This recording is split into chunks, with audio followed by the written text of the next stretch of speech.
Good morning. Today discuss about the potential energy in a external field.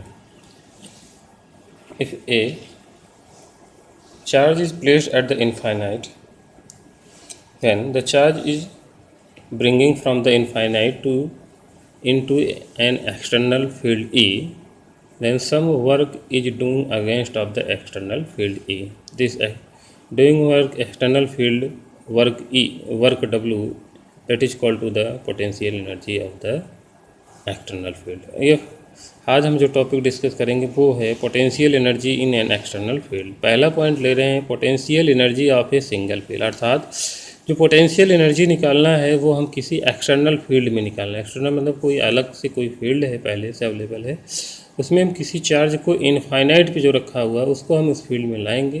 वो लाने के में जो हमको एक्सटर्नल वर्क करना होगा वही वर्क उस पॉइंट का क्या हो जाएगा, एक्सटर्नल पोटेंशियल एनर्जी हो जाएगी। तो हम पहले केस में ले रहे हैं potential energy of a single charge, केवल एक चार्ज के लिए हम निकालने की कोशिश करेंगे। तो हम पहले एक कोऑर्डिनेट डिसाइड कर लेते हैं। This is the coordinate X axis, Y axis, this is the origin. इस कोऑर्डिनेट में कोई एक्सटर्नल फील्ड ई है, सिमेट्रिकल मान लीजिए एक्सटर्नल फील्ड, या अनसिमेट्रिकल भी होगा कोई दिक्कत नहीं है। This is the external field E. ये एक्सटर्नल फील्ड ई है। कोई पॉइंट चार्ज क्यू कहाँ पे है, इनफाइनाइट पे। इनफाइनाइट पे कोई चार्ज क्यू है। इस चार्ज क्यू को अगर हम इस किसी पॉइंट पी तक लाएं तो हमको कुछ वर्क करना पड़ेगा। वो वर्क क्या होगा, मान लीजिए हम इस पॉइंट चार्ज क्यू को इनफाइनाइट से किसी पॉइंट पी पर लाते हैं। इस पॉइंट पी का पोजीशन वेक्टर हमने क्या मान लिया, आर है। ध्यान सुनिएगा, चूँकि इलेक्ट्रिक फील्ड ई में डिफरेंट पॉइंट पर डिफरेंट पोटेंशियल होगा, तो इस पॉइंट का पोटेंशियल हम वी आर से डिनोट कर देते हैं। इस पॉइंट पे पोटेंशियल हमारा क्या है, वी आर है। और अगर हम कोई चार्ज इनफाइनाइट से इस पॉइंट पी तक लाएंगे, इस इलेक्ट्रिक फील्ड ई के अगेंस्ट जो वर्क करेंगे वही इसका पोटेंशियल होगा, वो हम फाइंड करेंगे। तो सब पहले हम कंसीडर कर लेते हैं। Consider an external electric field E and the corresponding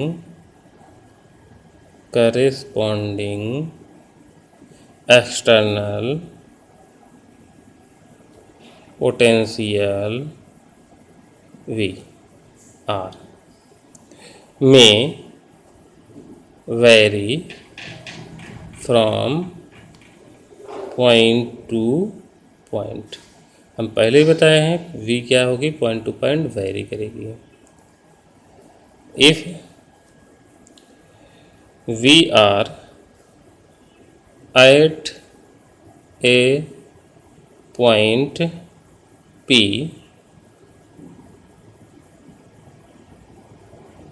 is the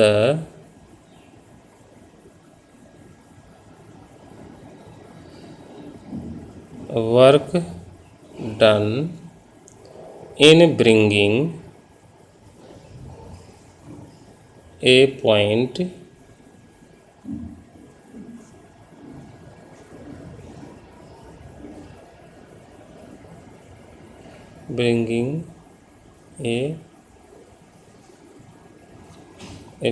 charge ले लो, bringing a point charge,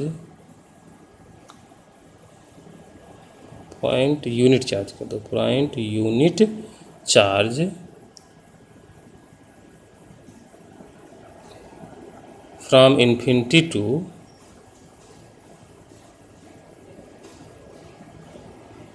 P. The work done,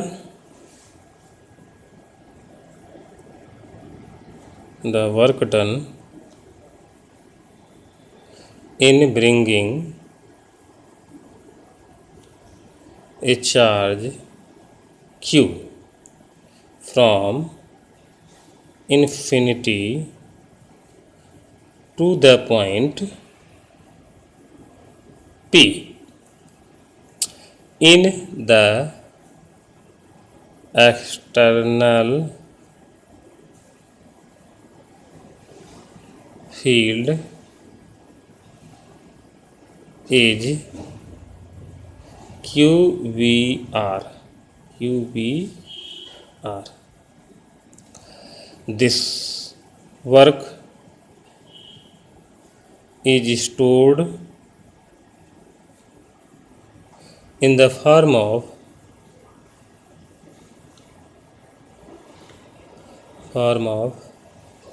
potential energy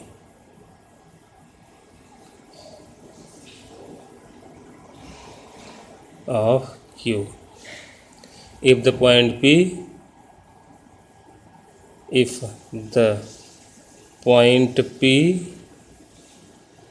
has position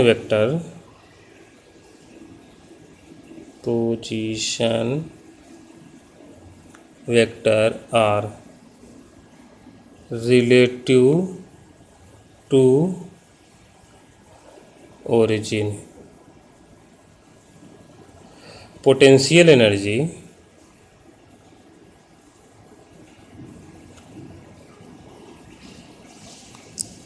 Q, potential energy of Q at R in an external field क्या हो जाएगा, Q into we R, ये आपकी potential energy हो जाएगी। तो हम U से डिनोट कर देते हैं पोटेंशियल एनर्जी। यहाँ पर potential energy is equal to Q V R या U is equal to Q V R, ये आगे पोटेंशियल एनर्जी। तो where Q is equal to E, अगर पॉजिटिव चार्ज है तो 1.6 इंटू 10⁻⁻19 कूलम, नेगेटिव चार्ज है तो -1.6 इंटू 10⁻⁻19 कूलम। और एक चीज़ और ध्यान दीजिएगा, अगर हम एक बात कहें 1 इलेक्ट्रॉन वोल्ट, ये देखिए यूनिट तो अच्छा यूनिट बता दें, जूल होती है क्योंकि एनर्जी है तो एनर्जी की यूनिट जूल होगी। कई बार हम कुछ बेसिक चीज़ें डिस्कस करें, 1 इलेक्ट्रॉन वोल्ट आपको न्यूमेरिकल में लिखा हुआ है, तो इसका मतलब क्या हुआ है, एक इलेक्ट्रॉन अर्थात 1 इंटू ई की वैल्यू 1.6 इंटू 10⁻⁻19 जूल, उसकी वैल्यू होती है। 1 इलेक्ट्रॉन की वैल्यू क्या हुई, इसको लिख सकते हो 1.6 इंटू 10⁻⁻19 जूल। और कई जगह 1 किलो इलेक्ट्रॉन वोल्ट लिखा होता है, 1 KeV, तो इसका मतलब हुआ किलो का 10⁻3, इलेक्ट्रॉन की वैल्यू 1.6 इंटू 10⁻⁻19, तो कितना हो जाएगा 1.6 इंटू 10⁻⁻16 जूल। कई जगह 1 मेगा इलेक्ट्रॉन लिखा होगा, 1 मेगा इलेक्ट्रॉन वोल्ट, इसका क्या मतलब होगा, मेगा को हुआ 10⁻6, इलेक्ट्रॉन को 1.6 इंटू 10⁻⁻19, तो आपको मिल जाएगा क्या 1.6 इंटू 10⁻⁻13 जूल। कहीं बार ऐसा लिखा हो giga electron, 1 giga electron volt, तो 1 गीगा का मतलब 10⁻9, इलेक्ट्रॉन का 1.6 इंटू 10⁻⁻19, तो वैल्यू क्या हो जाएगी 1.6 into 10⁻⁻10 joule. 1 Tega electron volt कहीं लिखा होगा, इसका होगा 10⁻12 इंटू 1.6 इंटू 10⁻⁻19, इसकी वैल्यू हो जाएगी 1.6 इंटू 10⁻⁻7 जूल। तो इस तरह हम कुछ वैल्यूज हैं इनको हम निकाल सकते हैं। तो ये हमारा फार्मूला हुआ potential energy of a single charge, और कुछ हमारे वैल्यूज हैं वो हमने इसमें डिस्कस किया। जो हम नेक्स्ट टॉपिक डिस्कस करेंगे इसी लेक्चर में, वो हमारा नेक्स्ट टॉपिक है second point potential energy of system में जो हम सिंगल चार्ज लिए थे, अब यहाँ पर हम क्या लेंगे 2 चार्ज लेंगे।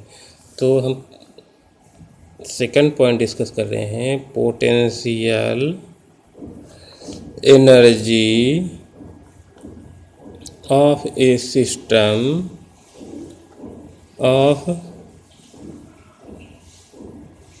Two charges in an external field.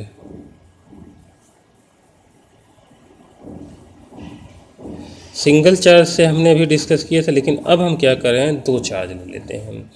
तो इनिशियली हम क्या कर रहे हैं, दोनों चार्ज कहाँ पर हैं, इनफाइनाइट पे हैं। तो एक जैसे हमने ड्रा किया था वही सारा डायग्राम वैसे ही ले लो, X axis Y axis origin. कोई चार्ज Q1 Q2 कहाँ पे हैं, इनफाइनाइट पे। एक्सटर्नल इलेक्ट्रिक फील्ड E में हमको इनको ले आना है, जैसे एक्सटर्नल इलेक्ट्रिक फील्ड। अब इसको हम Q1 को यहाँ ले आएंगे तो हमको वर्क करना होगा, Q2 को ले आएंगे तो वर्क करना होगा। तो हम क्या निकालेंगे, टोटल पोटेंशियल एनर्जी निकालेंगे। तो हम इसके लिए सबसे पहले कंसीडर कर लेते हैं, सारा चीज़ ऊपर कंसीडर किए, इसको दोबारा हम नहीं कंसीडर कर रहे हैं, इलेक्ट्रिक फील्ड पोजीशन वेक्टर। तो the potential energy of A system of two charges Q1 and Q2 located, अर्थात Q1 को हमको किसी पॉइंट पर लाना है जिसकी पोजीशन वेक्टर क्या है, मान लिए P पॉइंट लाना है, इसका पोजीशन वेक्टर हमारा क्या है, R1 है। Q2 को हम मान लिए Q पॉइंट पर लाना है और इसका पोजीशन वेक्टर हमने मान लिया R2 है, ठीक है। Q1 and Q2 located at R1 and R2 respectively in the external field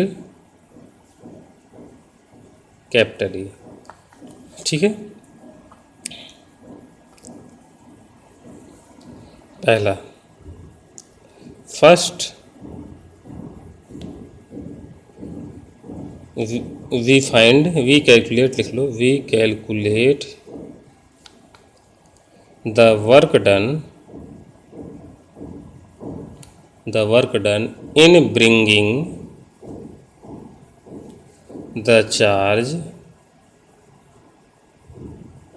Q1 charge को हम पहले लाते हैं कहाँ से, फ्रॉम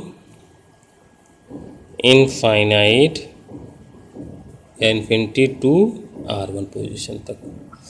तो वर्क डन क्या होगा यहाँ पे, चूँकि इसका पोजीशन R1, तो इसको हम लेते हैं VR1, पोटेंशियल यहाँ पे है, इसका पोजीशन R2 है तो इसको डिनोट VR2 से डिनोट करते हैं, इस पे पोटेंशियल हमारा।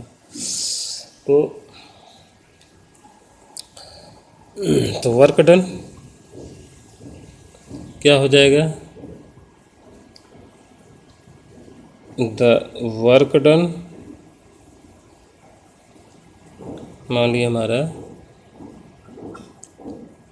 W1 हो गया, वर्क डन हमने इसको ले लिया W1, तो क्या हो जाएगा Q1 VR1।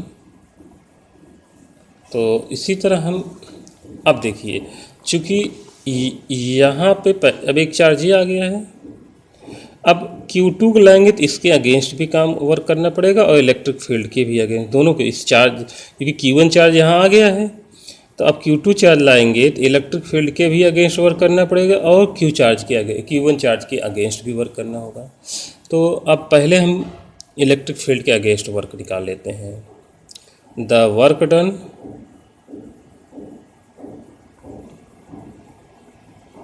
Bringing the charge Q2 in external field, ठीक है। मान लिया वर्क डन क्या है, W2 है।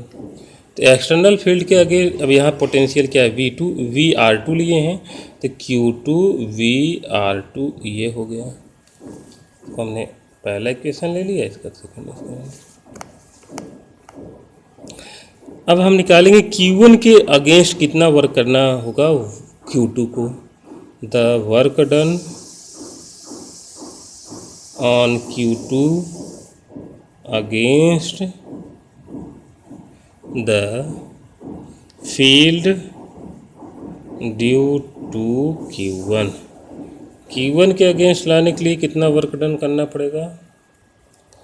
तो Q1 ध्यान देखिएगा यहाँ पे, अगर Q1 Q2 के बीच की डिस्टेंस को हम डिनोट कर दें, ये डिस्टेंस हम R12 से डिनोट कर दें। ये डिस्टेंस क्या है, R12। तो कितना वर्क डन हमको करना होगा, Q1 upon 4 pi epsilon not Q2 upon R12 formula होगा।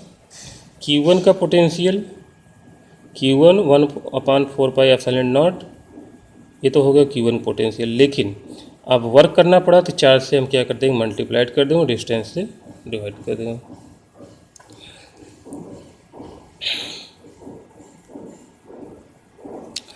तो ये तो हो गया Q1 का पोटेंशियल। देखो ये इतना हो गया Q1 का पोटेंशियल, और 4 से मल्टीप्लाइड कर दे, potential into 4, this is the work done against of the Q1 हो जाएगा। Where R12 is the distance between Q1 and Q2। Q1 और Q2 के बीच की दूरी है।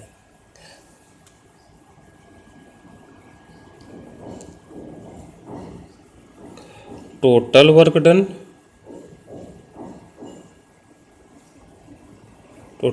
क्या हो जाएगा, W1 plus W2 plus Q1 Q2 upon 4 pi epsilon naught R12, ये हो गया। ठीक है, तो यही टोटल वर्क डन क्या हो गया, पोटेंशियल